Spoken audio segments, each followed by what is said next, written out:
Aí, agora tá gravando. Obrigada, viu, Samanta? De nada. Então, vou até voltar um pouquinho rapidinho, só para ficar gravado para as meninas aí, então. Né? Que eu falei da questão da aprendizagem ativa, que a gente tinha falado de metodologia, aprendizagem, são só perspectivas diferentes. A aprendizagem ativa do ponto de vista do estudante e a metodologia do ponto de vista da estratégia de trabalho. E aí a gente vai ver agora, então, sobre a questão dos programas para o pensamento, para desenvolver esses pensamentos. Então, a gente chegou aqui, então, no nosso ABC, né? Falando sobre a questão de formar pensadores críticos, não alunos que sejam passivos, só receptivos de conteúdo, e sim que questionam, alunos para a vida inteira, que estão sempre em busca do seu conhecimento, da pesquisa, e é, e essa forma de trabalho também, ela traz estratégias para capacitar os estudantes, as crianças. Quando eu falo estudante, é desde sempre, tá bom? Desde lá dos pequenininhos enfim, até notório saber. Então, capacita o estudante para esse crescimento e esse aprofundamento do pensamento crítico. Não aceitar o que vem pronto e acabado, questionar, querer saber, certo? Então, agora eu vou especificar aqui para vocês cada um desses conceitos. Vou aumentar aqui um pouquinho para conseguir ler. Então, a agência, o que a agência significa dentro dessa tríade aí, dentro desse programa de pensamento, que é o ABC? Ela representa, então, o desenvolvimento da aprendizagem ativa. As crianças, nesse programa de pensamento, elas são levadas sempre a participarem da sua construção de conhecimento. Ponto. Não fica ali naquela situação de passividade recebendo o que o professor tem a dizer. Ela vai refletir sobre o seu processo de resolução de problemas.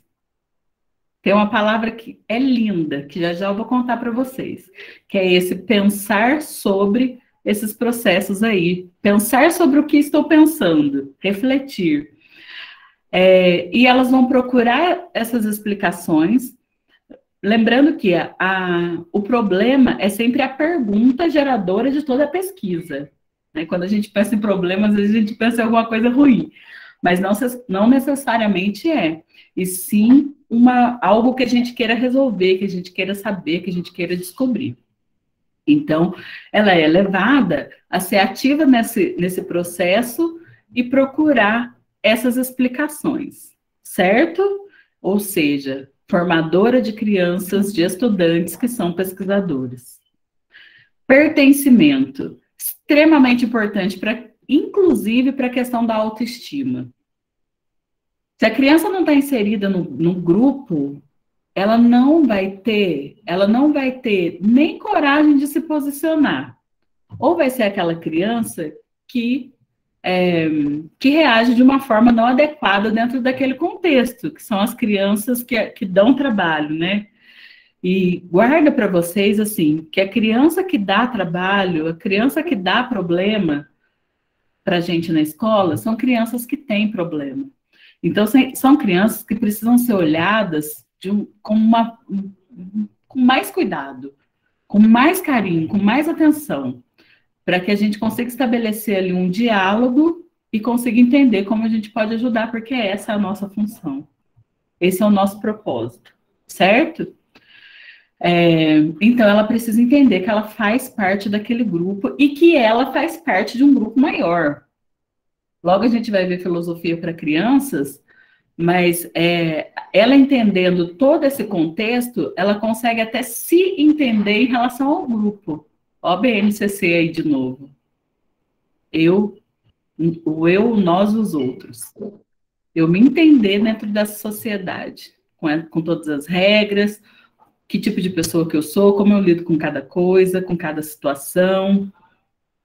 E aí a competência, gente. Competência nada mais é quando eu já fiz a minha pesquisa, eu já refleti, já fiz as minhas tentativas, já levantei minhas hipóteses, já testei e agora eu consigo colocar em prática.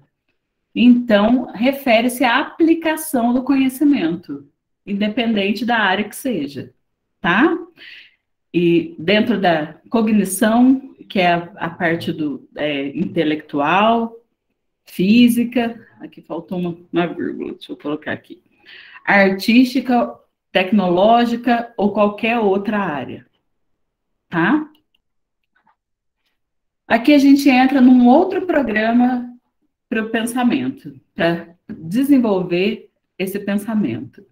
É a educação moral e social. É aquele momento em que a gente leva a criança a pensar sobre o que ela fez. Ah, Lu, então é aquela dinâmica de colocar a criança sentadinha na cadeira? De jeito nenhum, isso não faz ninguém pensar. Ela precisa ser, primeiro... Em relação às atitudes dela, né, Luana? Sim. A atitude dela não foi viável na situação, fazer ela refletir. E por que não foi, né? Não é colocar a criança... Gente, eu já vi professora expondo a criança de uma forma que, assim, que outra pessoa teve que intervir, porque não é assim que a gente vai conseguir resolver. É uma criança, às vezes a gente, enquanto adulto, em algumas situações, a gente não consegue lidar da melhor forma possível.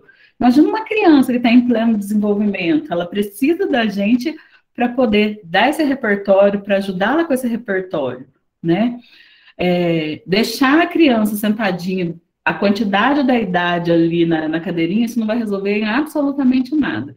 Ela vai ficar ou com mais raiva, ou vai ficar coagida. Se o seu objetivo não for nem deixar a criança com raiva, nem coagida, essa não é a conduta. Então, às vezes não é nem ali na hora que vai resolver, e sim trazendo situações para que o grupo reflita, pense em soluções, convidando essa criança a pensar em outras soluções, aumentando o repertório dela, de como lidar com isso. Eu tive uma situação uma vez, eu tinha uma aluna que era muito reativa, e estava muito complicado, porque assim, eu sempre fui muito paciente, e sempre dei muita atenção, sempre tive muita calma, e eu percebia que essa criança tentava se manter bem, mas às vezes ela não conseguia, ela fugia do controle. Aí eu fui conversar com a mãe. Falei, olha, mãe, tá acontecendo isso, isso e isso. Vamos pensar juntos numa forma de resolver. Ah, mas sabe o que aconteceu? A mãe falando para mim. Nossa, ontem ela me deixou tão irritada que eu estava fazendo... Eu não lembro o que ela falou, se estava ajudando ela a fazer tarefa de casa, eu só lembro do papel. Que eu peguei o papel, eu rasguei e taquei longe. E já comecei a gritar e não sei o quê. Aí eu virei para a mãe e falei assim, é exatamente assim que ela reage aqui. Porque esse é o repertório que você está dando para ela. Esse é o repertório que você está dando, porque qualquer coisa que deixa ela desestabilizada, ela não consegue manter a calma, ela vai reagir, porque ela vê a mãe reagindo. Aí falei outras coisas para ela, assim, olha, você precisa olhar para você poder ajudá-la. Então, quais repertórios que você quer dar para sua filha? Ela precisa ver de você. Se você não está bem para resolver a situação ali na hora, sai de perto. É porque não é a hora. Todo mundo se descontrola. Todo mundo. A gente tem que entender a hora que isso está chegando para a gente sair da situação. E aí fui conversando, por fim marcava a reunião para ela se acalmar, assim, né? E falar alguma coisa da menina. Mas ela foi melhorando. Ficou 100%, sempre conseguia se autorregular? Não. É um processo muito longo, que exigem até outros profissionais. O que eu podia fazer ali naquele momento era isso. Mostrar para a mãe que ela tinha outros repertórios para poder dar essa educação moral e social para essa menina. E é isso que a gente faz o tempo todo. Inclusive com as crianças. Se a criança, eu já falei isso para vocês outras vezes, se a criança está descontrolada, se a criança não está bem, e a gente vai também com, com a nossa parte emocional toda desestruturada, a gente jamais vai conseguir resolver. E tem a questão também deles testarem, né? Quanto menores, maior é essa questão. Deles entenderem qual é o caminho que eles podem seguir, até onde eles podem ir. E a gente está aqui o tempo todo para isso. Isso é educação moral e social. E à medida que isso vai acontecendo, a gente vai ensinando. Vocês vão ver mais para frente que isso é uma coisa que a gente pode aprender, inclusive enquanto adultos. A gente vai ensinando as crianças a questionarem suas ações, a questionarem seus pensamentos, e elas vão fazendo análise do que elas estão pensando. O nome disso que eu falei para vocês anteriormente é metacognição. É a análise desse pensamento. Então, ela se auto-questiona, questiona sua conduta, questiona seu aprendizado, questiona suas ações, através da análise do próprio pensamento. Isso é uma coisa que a gente pode fazer, pode ensinar. Alguém quer falar alguma coisa? Qualquer coisa, vocês me interrompam aí, tá, meninas? Vocês estão aí ainda, né? Deixa eu ver. Ah, tá.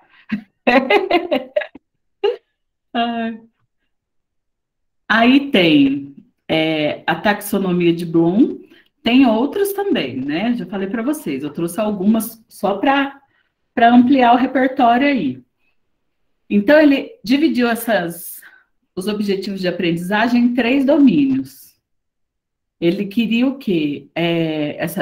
A taxonomia que é o quê? Fornecer um equilíbrio entre eles, tá? E esse processo, é importante o registro desse processo, de desenvolvimento desse progresso, de cada um desses objetivos.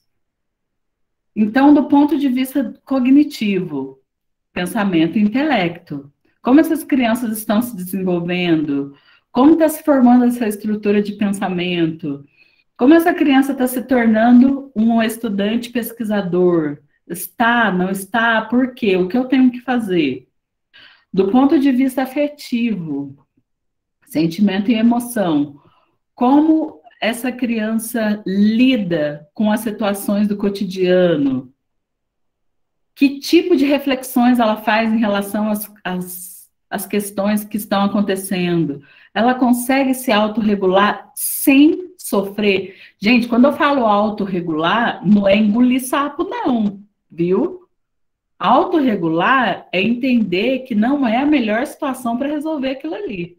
E isso, ó, demora muito tempo para poder desenvolver essa habilidade. Eu acho que de todas é a mais difícil. Então, o nosso olhar para isso, como que essa criança lida com essas questões e como a gente pode ajudar. E às vezes não compete a nós professoras, tá bom? E o psicomotor, o fazer. Eu tenho conhecimento, eu fiz a minha pesquisa, tenho conhecimento, eu faço o que com isso? Como que eu ponho isso na prática? Certo? Como que o meu corpo se relaciona com esse conhecimento? E eu trouxe essa parte também, aqui dentro dessa perspectiva, ele traz aí a habilidade de pensamento por matérias separadas, separadas mesmo, geografia, história, ciências, enfim. Mas eu achei muito importante a gente discutir sobre isso, porque traz essa organização de pensamento para qualquer idade. Então, eu achei interessante trazer. Então, ó, o desenvolvimento da habilidade de pensamento por meio de uma pergunta.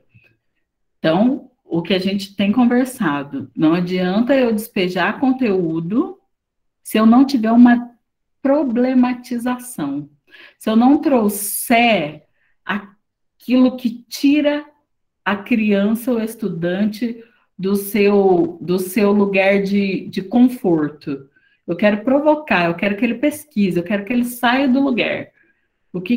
Quais são as perguntas que eu vou fazer? O que eu vou trazer para que isso aconteça? Como eu vou seduzir esses estudantes? Para que ele entre num lugar de autodescoberta orientada. O que é isso? A pesquisa. Papel do professor no programa. E por isso que eu pedi para vocês assistirem ao vídeo. Porque o papel do professor é tirar o estudante do lugar do empirismo, que é o que a gente já conversou, sobre o achismo, sobre o que eu sei baseado em minhas experiências, o que eu sei baseado no que eu ouvi, para ir para um lugar de pesquisa. Certo? Então, o que é a zona de desenvolvimento proximal? Alguém gostaria de explicar antes de eu dar o exemplo? Eu acho que não vai dar tempo. Não? Então, a zona de desenvolvimento proximal, aqui tem o que eu acho, certo? Aqui tem o que eu posso aprender e aqui tem o que eu ainda não consigo aprender. A zona de desenvolvimento proximal, ela está entre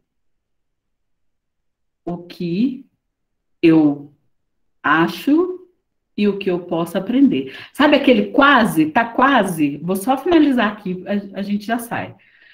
Então, por exemplo, o menino está aprendendo a amarrar cadarço, certo?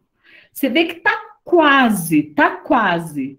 Se ele tá nesse lugar em que ele já sabe alguma coisa, mas ainda não tem condição de fazer sozinho, ele está na zona de desenvolvimento proximal.